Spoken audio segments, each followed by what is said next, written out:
bjauriai šnekėsiu. Patraukit vaikus nuo ekranų. Kaip paleisti žmogų, kai dar myli. Išbandžiau viską, bet grįžtu į pradinę padėtį. Vėl ilgesys, skausmas ir sapnai apie ją. Nesuvaldau emocijų, sunku. Po skyrybų praėjo 5 metų. Jo, iš tikrųjų, vienintelis klausimas, tai jūs buvot ženoti, ar jūs susitikinėjot? Jo, teisingai, ar susitikinėjot? Ženoti ar susitikinėjot, tai yra 2 skirtingi dalykai, nes jeigu jūs susitikinėjot, ta prasme, tik tai susibėgdavot pasidalinti dopamino dozėm, tai aš tave sveikinu, tu susipažinai su priklausomybė. Kitokia. Nes bandėjai statyti santykius, bandėjai statyti šeimą ant labai blogo pamato.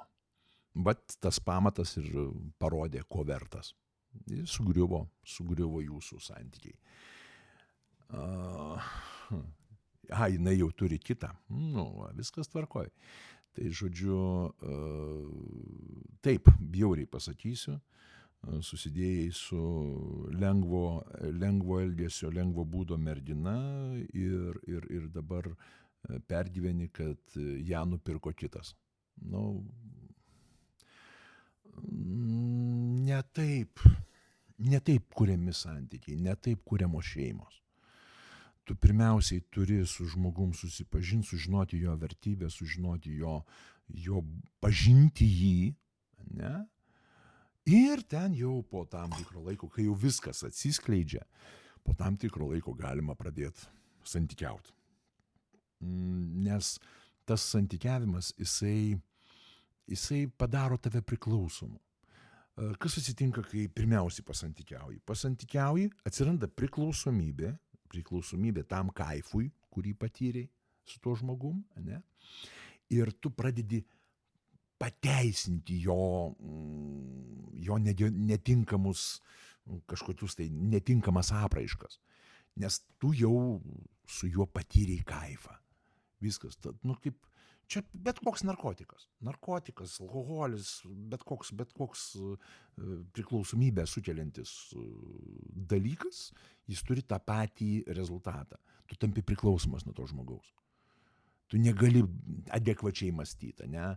Tu zombis, man reikia to kaifo, kurį aš ten patyriau, su tavim einam greičiau. Kodėl neinam, davai. Žodžiu, tai jau yra netinkamas pamatas. Netinkamas pamatas ir ant lovytės statyti santykiai, jie tiek ir trunka. Ir negaliu suvaldyti emocijų, sunku, taip, tu normalus žmogus gavęs susipažinti su priklausomybė nuo sekso. Taip kad dabar susijimk ir kurk santykius, kur pagrindas jūsų santykių, jūsų šeimos pagrindas nebus seksas. Nes seksas yra šūdinas pamatas statyti šeimos namą. Tai yra smėlis. Nes ant tokio pamato pastatyta šeima, tai ten bet koks vandenėlis paplauna ir viso gero. Iš pašalės ateis ten koks nors vyrukas, kibiriuką vandens, rožyčių porą pateiks ir paskui kitą. Tau tokios nereikia. Tu turi surasti tą, kurios vertybės būtų tokios, kad tu jos siektum metus laiko ir po metų bum gauni. O žinosi, kad šitos merginos kaina yra metus laiko paskui ją lakstyti. Ne?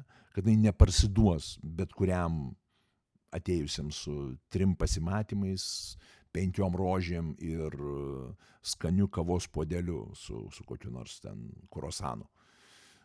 Tai nu, susirask merginą, kurios vertė būtų didesnė, kurios vertė būtų metai laiko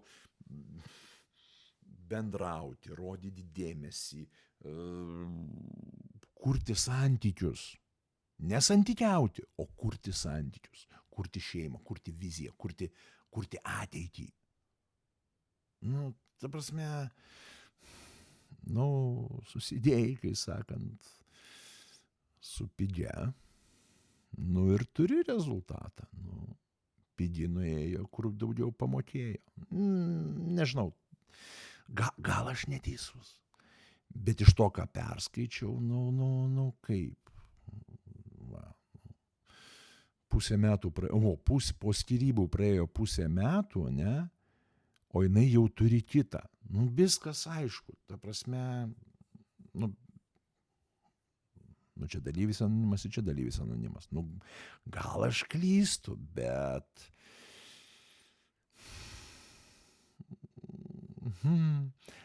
čia to, žodžiu, ieškok ne prostitutės. Ir viskas. Nu, ta prasme, yra normalių moterų. Kaip tikrai yra normalių vyrų, taip yra ir normalių moterų. Tik nereikia iš karto pulti į lovą. Viskas. Nebeturiu ką daugiau pasakyti. Iki.